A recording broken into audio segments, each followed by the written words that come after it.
Kurt kardeş, güldürürken düşündüren fıkralar. Bir aslan, bir kurt ve bir tilki ava çıkarlar. Bir geyik, bir koyun ve bir de horoz avlarlar.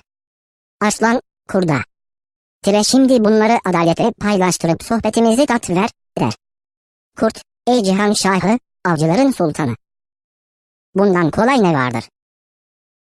Geyik sizin, koyun benim, horoz da şu zavallı tilkinindir. Aslan, gök gürlemesini andıran bir sesle kükrer. Kurdu, kan, revan içinde yere serer. Tilkiye dönüp, tez sen iyileştir, der.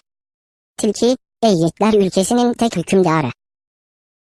Koyun sabah kahvaltınız, geyik öğle yemeğiniz, horoz ise sultanıma çerezdir. Aslan, aferin sana bu adaletli taksimi kimden öğrendin? Tilki, şu yerde yatan kurt kardeşten öğrendim.